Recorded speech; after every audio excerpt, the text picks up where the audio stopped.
हाँ जी, सभी को मेरा नमस्कार। आज सूक्ष्म शिक्षण की क्लास में आप सभी का स्वागत है। Children academy college of education की ऑनलाइन क्लास में आप सभी का पुनः स्वागत है। देखिए, माइक्रो टीचिंग चल रही थी हमारी, सूक्ष्म शिक्षण चल रहा था। अनीसा मैम ने आप सभी को सूक्ष्म शिक्षण के बारे में बहुत ही विस्तार से समझा दिया था। अब हम आपके लिए कौशलों का शिक्षण शुरू कर रहे हैं, जिसमें बारी बारी से अलग अलग अध्यापक आपको कौशलों के बारे में बताएंगे।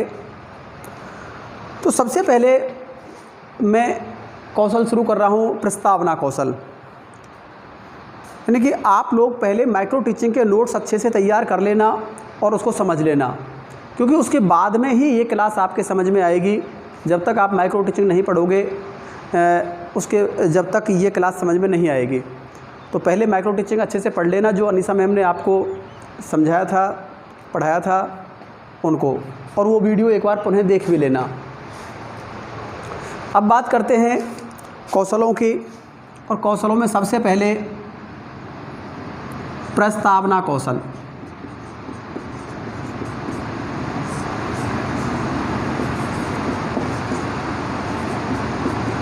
कौशल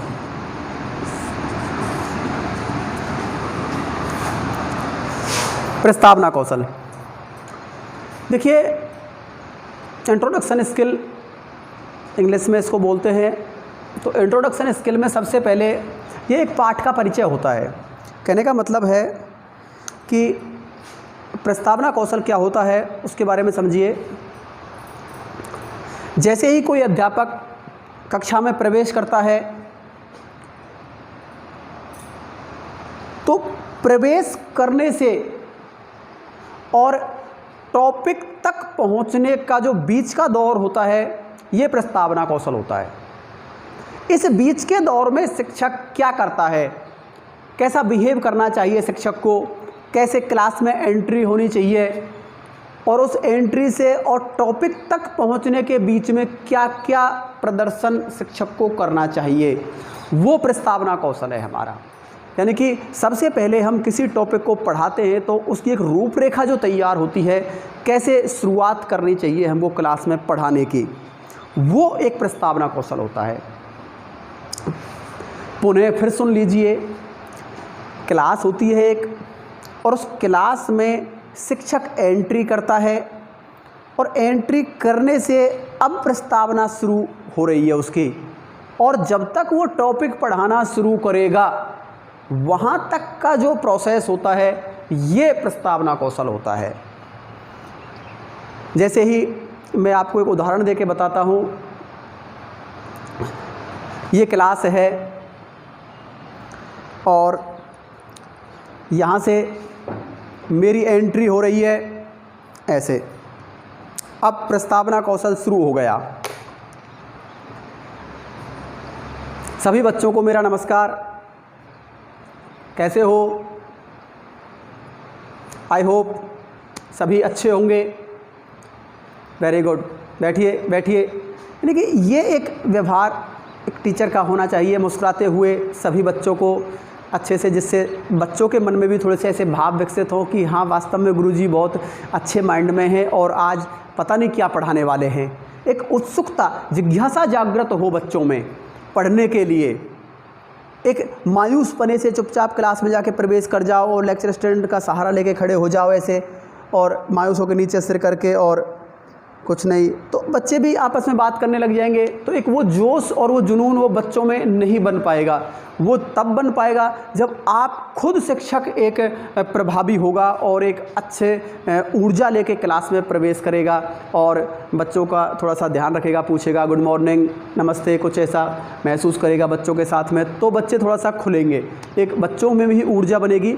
और उसके बाद हम यूज करेंगे शब्द कि अच्छा बच्चों, आप लोगों ने कल ये चीज़ पढ़ी थी, तो थोड़ा सा आज हम आपके पूर्व ज्ञान के बारे में कुछ पूछें, यानी कि उनसे पूर्व ज्ञान के बारे में कुछ पूछना है। ये नहीं बताना उनको कि मैं पूर्व ज्ञान के बारे में पूछ रहा हूँ आपसे, ऐसा कुछ नहीं है। आप तो कुछ 2-5 क्वेश्चन जैसे कि प्रस्तावना में होते हैं, हमारे यहाँ 5 क्वेश्चन निर्धारित कर रखे हैं हमने प्रस्तावना में, कि जैसे ही एंट्री हुई, बच्चों से राजी खुशी हुई और उसके बाद आप लोग कुछ क्वेश्चन पूछो बच्चों से। बच्चों को महसूस नहीं होना चाहिए कि सर क्वेश्चन पूछ रहे हैं, बात ही बातों में उनको ऐसा करके और उनसे क्वेश्चन पूछना है कि हाँ अच्छा बच्चों, जैसे कि ये तो एक प्रस्तावना में आपको योजना बनवाऊंगा, तब भी बनवा दूंगा कि हाँ आप लोग किस देश में निवास करते हो। बच्चे भी चकरा करें यार, हाँ बच्चे खड़ा हाथ करेंगे, सब लोग बहुत बड़े जोश में रहेंगे। हाँ अच्छा चलो आप बताओ, एक बच्चे को खड़ा करो और वो आंसर बता देगा। जैसे उसने बताया कि हम भारत में निवास करते हैं। कहाँ निवास करते हैं? भारत में। तो अब हमको क्या करना है कि भारत में से ही हमको क्वेश्चन बनाना है। अगला भारत आ गया। अच्छा भारत में कितने राज्य हैं? फिर बताएगा बच्चा अच्छा 29। हाँ 29 आ गया। तो अब 29 शब्द का यूज करते हैं। अच्छा 29 राज्यों में सबसे बड़ा राज्य कौन सा है? राजस्थान। आंसर आ गया। अब राजस्थान से क्वेश्चन बनेगा, राजस्थान के किस जिले में आप लोग निवास करते हो? अलवर जिले में। अब अलवर से क्वेश्चन बनेगा कि अलवर में होप सर्कस के बारे में आप क्या जानते हैं? आप बच्चे कहेंगे साहब होप सर्कस के बारे में नहीं जाने, मूसी महाराणा की छत्री या अलवर का जो राजा है जय सिंह, जो भी हमारा टॉपिक है अगला, उस टॉपिक को हम यहाँ से शुरू कर देंगे। तो ऐसे एक जिगजैग सिस्टम के द्वारा आप लोगों को प्रस्तावना पूछनी है, ये नियम है। तो प्रस्तावना क्या होती है वो भी आप लोग समझ आ गए, यानी कि एक बच्चे को पाठ से पूर्व का जो अनुभव कराना है, पाठ से पहले का जो अनुभव कराना है, वो प्रस्तावना है। वो एक प्रस्तावना ऐसी होनी चाहिए कि बच्चे का माइंड मेकअप हो जाए, पूर्ण रूप से बच्चा ऐसा हो जाए कि हाँ अब हमको ये चीज़ पढ़नी है। पूर्ण रूप से बच्चा क्लास में निस्वार्थ भाव से बैठकर और बिल्कुल इधर उधर की बातें ना करके आपकी पढ़ाई में या आपके पढ़ाए हुए कंटेंट में इतना मग्न हो जाए बच्चा कि सब कुछ उसको उसी समय लर्न हो जाए। ये एक प्रस्तावना आपको तैयार करनी होती है, ये एक प्रस्तावना कौशल होता है। तो अब मैं आपको शुरू कर रहा हूँ प्रस्तावना कौशल। तो प्रस्तावना कौशल की जो परिभाषा है वो क्या है, वो आप लोगों को मैं बता देता हूँ, आप लोग नोट कर लीजिए।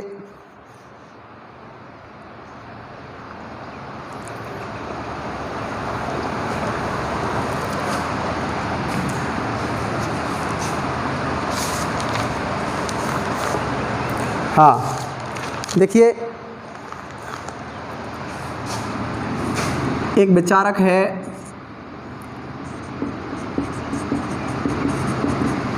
परिभाषा।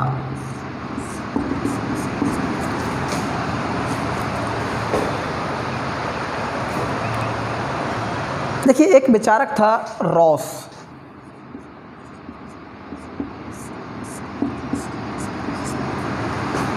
इन्होंने जो परिभाषा दी है प्रस्तावना कौशल की, वो इन्होंने कहा है कि शिक्षण कार्य से पूर्व शिक्षण के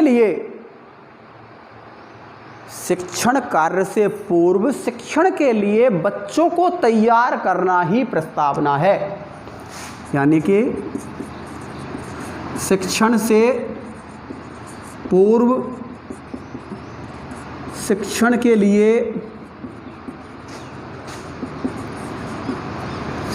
लिए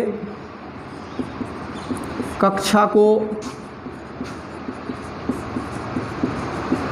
तैयार करना ही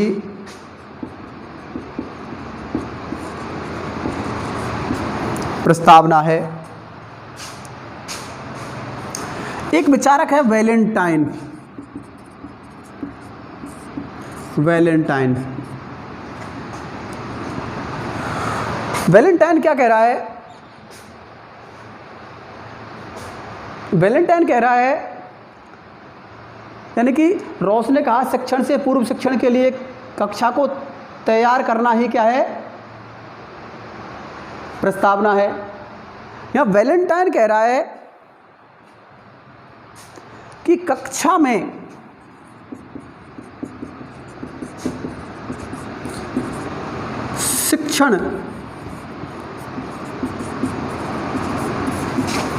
शिक्षण की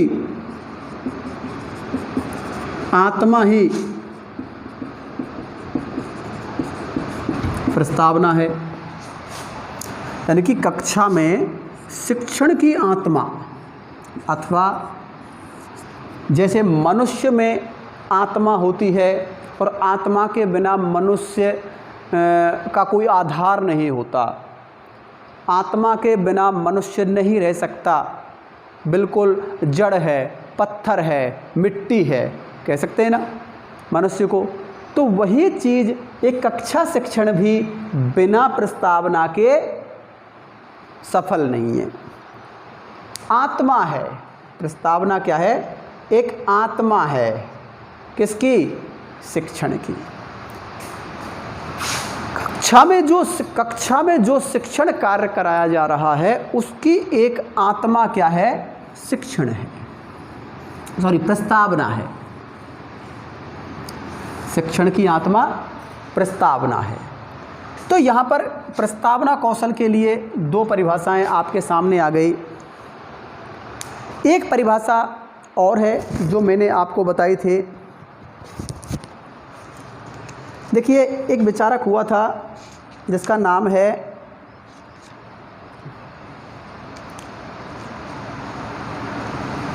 B.O. स्मिथ। O. स्मिथ। ये स्मिथ क्या कह रहा है? देखिए, B.O. स्मिथ कह रहा है, मैंने आपको पहले भी बता चुका प्रारंभ में, कि कक्षा में प्रवेश से लेकर टॉपिक शुरू करने तक की जो प्रक्रिया है वो प्रस्तावना कहलाती है। देखिए, कक्षा में शिक्षक के प्रवेश करने से प्रकरण तक पहुंचने की प्रक्रिया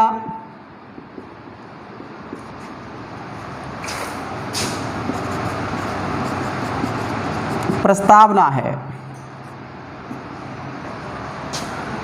बिल्कुल, यानी कि कक्षा में एंट्री से लेकर टॉपिक शुरू करने तक की जो प्रक्रिया है, उसके बीच में जो प्रक्रिया होती है वो क्या है? वो प्रस्तावना है। प्रस्तावना है। तो ज़्यादा नहीं, यही कुछ परिभाषाएं आप लोग लिख लीजिएगा और इनको याद करना अच्छे तरीके से। ये प्रस्तावना कौशल की कुछ परिभाषाएं हैं। अब प्रस्तावना कौशल के प्रमुख घटकों की बात करते हैं, लेकिन थोड़ा सा घटकों से पहले इनके एक उद्देश्य की बात कर लेते हैं। प्रस्तावना के उद्देश्य, देखिए, जो पाठ के उद्देश्य होते हैं वही प्रस्तावना के उद्देश्य होते हैं। कोई भी, देखिए, मान लो मैं पढ़ा रहा हूँ, मान लो मैं यही कौशल ही पढ़ा रहा हूँ, तो इस कौशल पढ़ाने के लिए भी तो एक रूपरेखा होती है, इसके भी तो कुछ उद्देश्य होते हैं। मैं क्यों पढ़ा रहा हूँ आपको? ऐसे ही मान लो कोई भूगोल पढ़ा रहा है क्लास में जाके, ब्रह्मांड पढ़ा रहा है। एक मान लो बायोलॉजी में कोई शिक्षक जाके हृदय पढ़ा रहा है। तो हृदय पढ़ाने के उद्देश्य क्या है? वो शिक्षक अपना पाठ पढ़ा रहा है, कक्षा 5वीं 6वीं 8वीं 10वीं में 12वीं में कोई भी क्लास में अगर मान लो शिक्षक पढ़ा रहा है, तो जो पाठ जो प्रकरण वो शिक्षक पढ़ा रहा है उसका कोई ना कोई उद्देश्य तो होगा। तो निश्चित रूप से कोई भी पाठ पढ़ाने का उद्देश्य पहले निर्धारित हो जाता है। तो उन उद्देश्यों की प्राप्ति के लिए प्रस्तावना आवश्यक है। जब तक हम प्रस्तावना नहीं बनाएंगे, प्रस्तावना के रूप में हम लोग क्लास में प्रवेश नहीं करेंगे। एक क्लास में जो टॉपिक पढ़ा रहे हैं उससे पहली रूपरेखा अगर हम नहीं बनाएंगे तो निश्चित रूप से हमारे उद्देश्यों की प्राप्ति इतनी अच्छे तरीके से नहीं हो पाएगी जितने अच्छे तरीके से प्रस्तावना के माध्यम से हमारे उद्देश्यों की प्राप्ति होगी। कोई भी पाठ पढ़ाया जाता है उसका कोई ना कोई उद्देश्य निश्चित होता है। तो ऐसे ही यहाँ हम अगर इनकी महत्व की या इनकी विशेषताओं की या प्रस्तावना के उद्देश्यों की अगर हम बात करते हैं तो यहाँ पर इनका सबसे पहला जो उद्देश्य होता है इनका वो यही उद्देश्य होता है कि छात्रों को मानसिक रूप से तैयार करना। नंबर पहला, यानी कि आप टॉपिक डाल लो, प्रस्तावना के उद्देश्य। प्रस्तावना के उद्देश्य देखिए, नंबर 1 पहला उद्देश्य प्रस्तावना का, शिक्षक जब क्लास में एंट्री की तो बच्चों के मानसिक व्यवहार को पहचानने का एक शिक्षक प्रयास करे। तो उसके लिए प्रस्तावना जो बनाई गई है वो ऐसी हो जिससे बच्चे मानसिक रूप से पढ़ने के लिए तैयार हो जाएं। यानी कि मुख्य रूप से शिक्षक का काम होता है कि जब क्लास में शिक्षक आया तो निश्चित रूप से बच्चों को एक दिमाग ऐसा प्रिपेयर हो जाना चाहिए, तैयारी हो जानी चाहिए कि अब हमको ये टॉपिक पढ़ना है। तो पहली इसका उद्देश्य है कि बच्चों को मानसिक रूप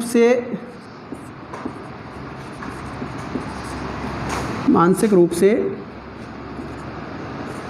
पाठ पढ़ने के लिए तैयार करना। मानसिक रूप से पाठ पढ़ने के लिए तैयार करना। नंबर दूसरा, बच्चों का ध्यान अपनी ओर या प्रकरण की ओर केंद्रित करना। बच्चों का ध्यान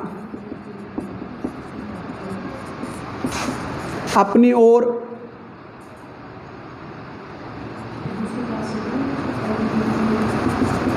या प्रकरण की ओर केंद्रित करना। नंबर 3, अगली जो विशेषता है, यानी कि जो बच्चों को पढ़ाया गया था पहली क्लास में, यानी कि एक दिन पहले या 2 घंटे पहले जब भी उनकी पहली कक्षा लगी थी, उस क्लास में जो पढ़ाया गया था उस क्लास में बच्चों ने क्या सीखा उसका भी परीक्षण शिक्षक को करना होता है। तो बच्चों में पूर्व ज्ञान को परखना। तो अगली जो विशेषता होती है वो है बच्चों के पूर्व ज्ञान को परखना। नंबर 4, बच्चों का नवीन ज्ञान से संबंध स्थापित करना। यानी कि जब बच्चों ने जो पढ़ लिया उससे संबंधित हम अगर उनसे कुछ पूछेंगे तो निश्चित रूप से पूर्व ज्ञान का पता लगेगा, बच्चों में कितना पढ़ा, क्या याद किया। और जब नवीन ज्ञान की ओर हम पहुंच रहे हैं तो ये पूर्व ज्ञान का नवीन ज्ञान से संबंध स्थापित करना होता है। यानी कि जो भी टॉपिक अब हम पढ़ेंगे नया, उस टॉपिक का पुराने ज्ञान से क्या संबंध था। तो आपस में बच्चों को जो संबंध पता लग जाता है तो अगला टॉपिक समझने में बच्चों को सरलता हो जाती है। जब हम एक ऐसी रूपरेखा तैयार करते हैं और एक प्रस्तावना संबंधी कुछ क्वेश्चन छोटे बड़े जैसे भी हैं हम बना के लाते हैं और पूछते हैं, तो बच्चों में एक जिज्ञासा उत्पन्न होती है कि पता नहीं सर आज क्या पढ़ाने वाले हैं। तो ऐसी एक जिज्ञासा बच्चों में उत्पन्न करना कि जिससे बच्चों को ये पता लगे कि हाँ वास्तव में आज पता नहीं सर क्या पढ़ाने वाले हैं। तो एक ऐसे जिज्ञासा उत्पन्न करना भी एक प्रस्तावना का मुख्य उद्देश्य होता है। तो यहाँ लिखो, बच्चों में जिज्ञासा उत्पन्न करना, ये भी प्रस्तावना का एक पार्ट है, एक उद्देश्य है।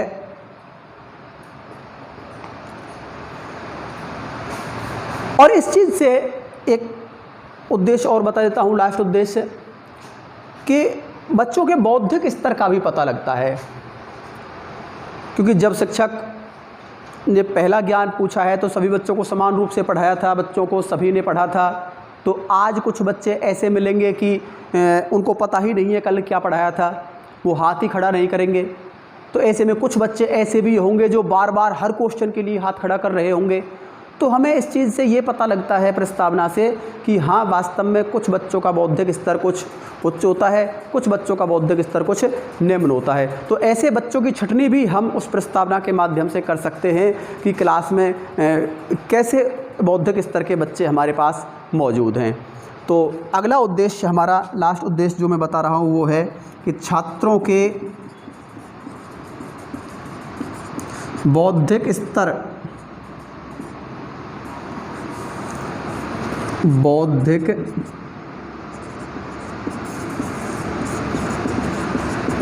का पता लगता है। ये एक प्रस्तावना के उद्देश्य थे।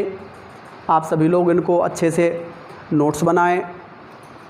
रुको अभी एक टॉपिक और, थोड़ा सा मत बंद करो अभी थोड़ा सा।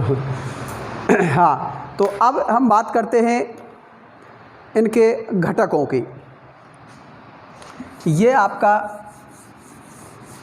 प्रस्तावना के उद्देश्य हो गए और इन उद्देश्यों के बाद अब बात करते हैं इसके घटकों की।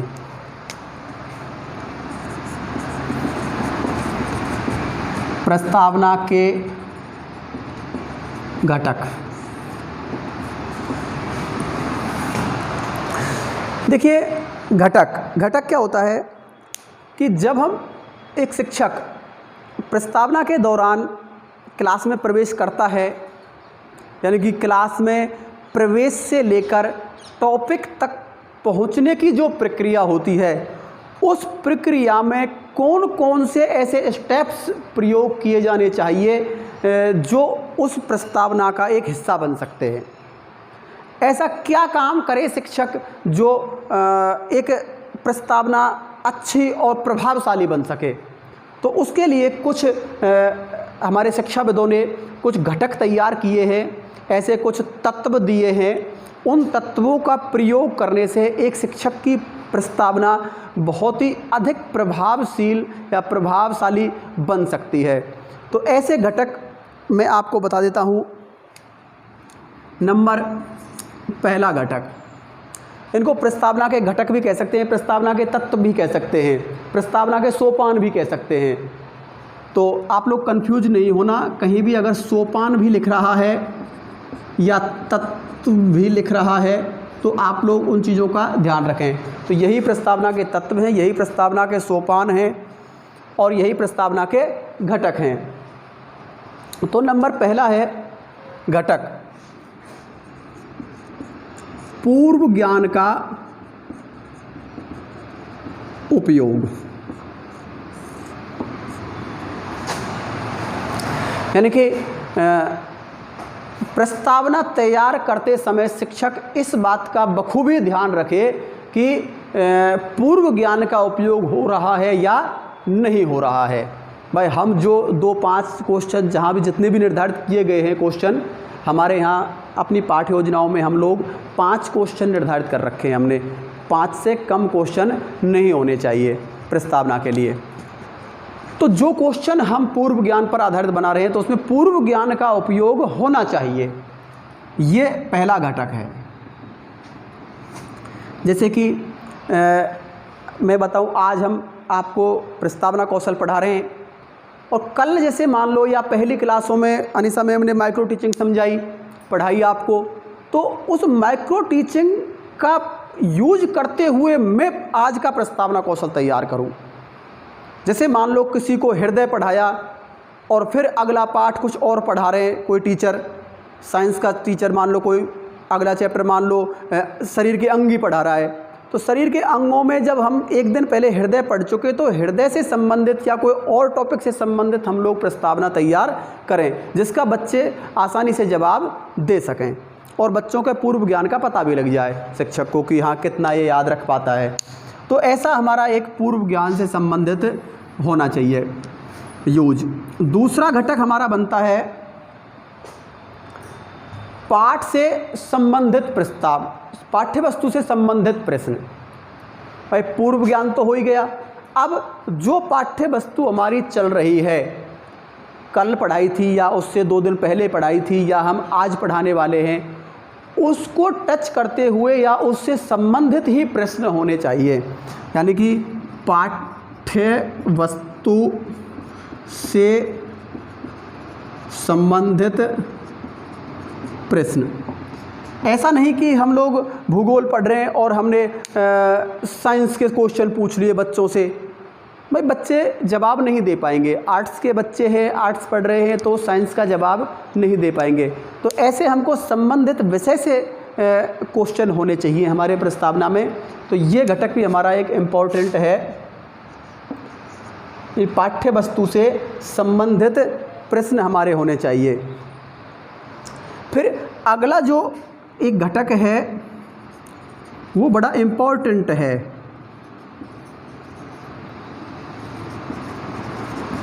प्रश्नों में क्रमबद्धता। प्रश्नों में क्रमबद्धता यानी कि जो भी प्रश्न हम बना रहे हैं उसमें क्रमबद्धता होनी चाहिए। यानी कि एक ऐसा सिस्टम होना चाहिए, जिगजैग सिस्टम जिसको हम बोलते हैं, यानी कि प्रश्नों के आंसरों का अगले क्वेश्चन में यूज होना ज़रूरी है।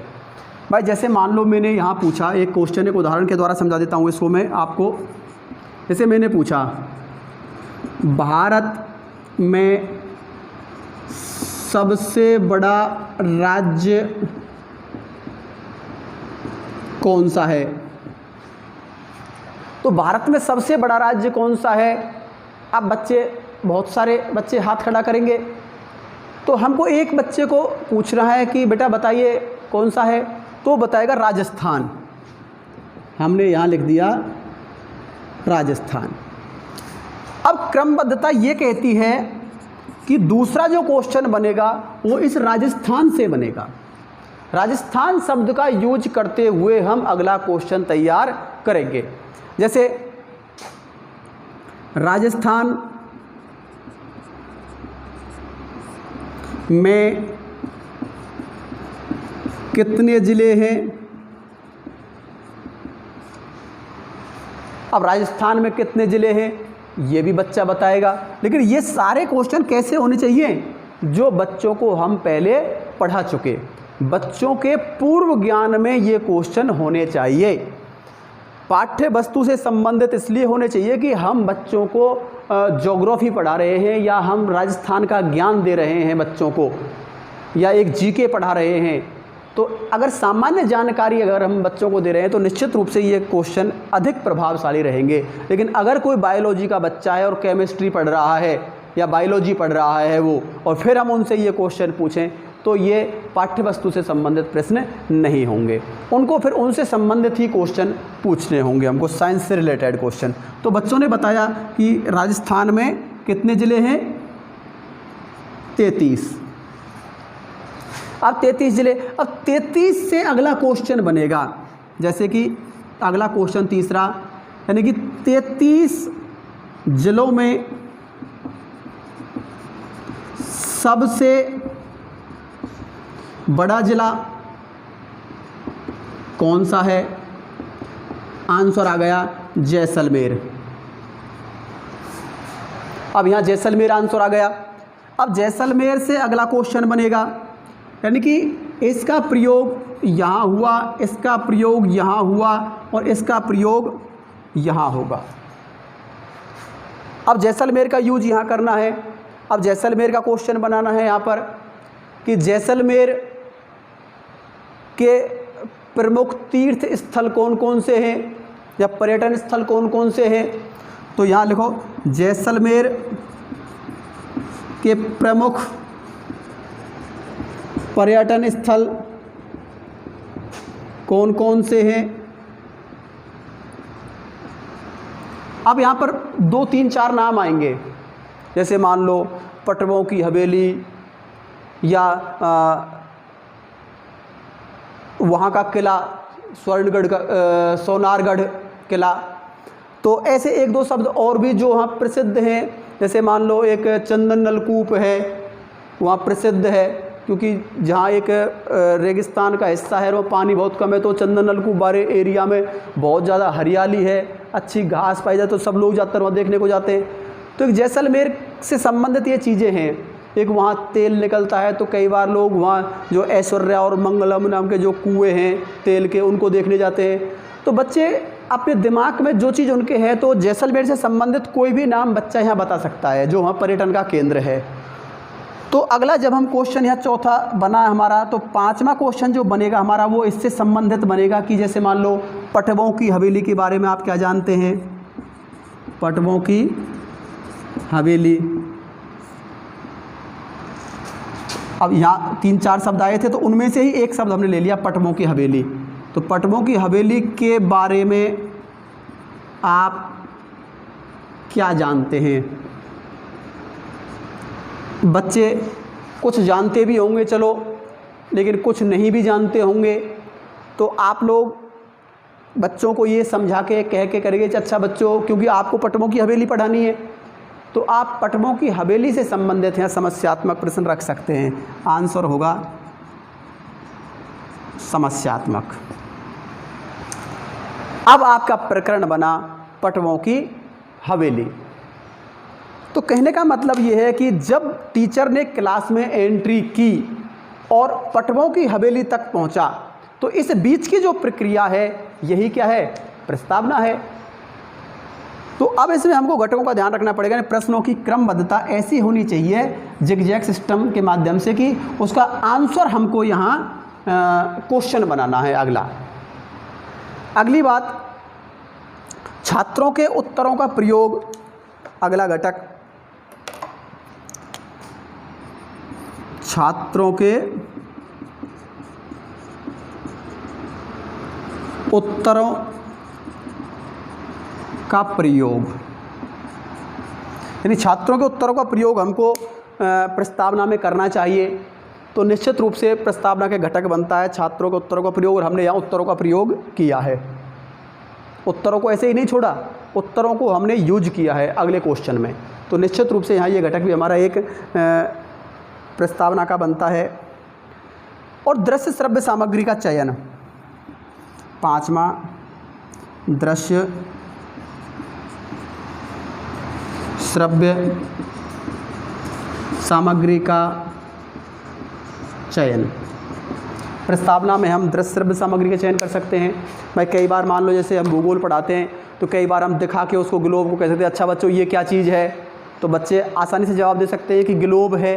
तो हमने ग्लोब से ही प्रस्तावना निकाल दी। तो ऐसे दृश्य श्रव्य सामग्री का, और हमको मान लो पढ़ाना भी ग्लोब ही आगे चल के, मान लो हमने पृथ्वी की गतियाँ पढ़ानी है, तो पृथ्वी की गतियाँ पढ़ानी है तो ग्लोब काम आएगा। तो ग्लोब हमने एक दिन पहले पढ़ा चुके, तो पूर्व ज्ञान का और नवीन ज्ञान से तालमेल बैठ गया। तो हमको दृश्य सामग्री का चयन भी उस तरीके से करना होता है प्रस्तावना में कि हम उस चीज़ को आसानी से यूज कर सकते हैं। तो ऐसे ही हमको अन्य और साइंस के टॉपिकों में भी, या हिंदी के टॉपिकों में, या और भी कोई जो विषय हम पढ़ा रहे हैं उनके टॉपिकों में ऐसी दृश्य सामग्री का यूज करना चाहिए जो हमको प्रभावशाली हमारे पाठ को बना सके और अच्छे से बच्चों के समझ में भी आ सके। और लास्ट हमारा घटक है अगला,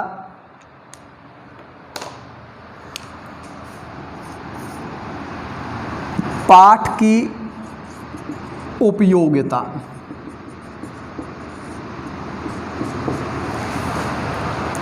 यानी कि हमको प्रस्तावना ऐसी तैयार करनी है, ऐसा पाठ पढ़ाना है हमको बच्चों को जिसकी कोई उपयोगिता हो।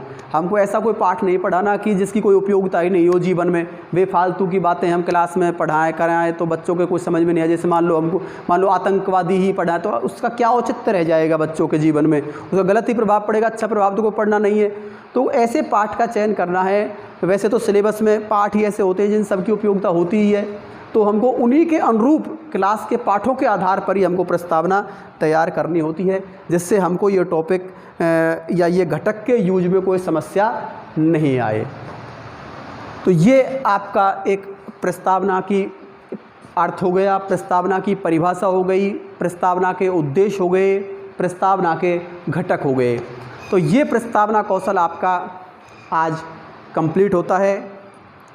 अगले कौशल के साथ अनीसा मैम या हेमंत सर जो भी आएंगे, तो निश्चित रूप से इन सभी कौशलों का आप लोगों को अनीसा मैम ने माइक्रो टीचिंग में भी समझा दिया होगा। एक बार माइक्रो टीचिंग की वीडियो दोबारा पुनः देखना और फिर इन कौशलों को आप लोग देखना, इन वीडियो को अच्छे से आप लोगों के समझ में आएंगे सब, क्योंकि इन कौशलों का माइक्रो टीचिंग से बहुत ज़्यादा संबंध है और आपस में सभी कौशल एक दूसरे से जुड़े हुए हैं।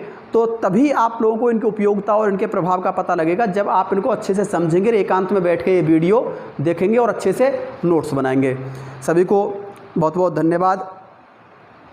स्टे होम, स्टे सेफ, सभी लोग अपने घर पर सुरक्षित रहें। धन्यवाद।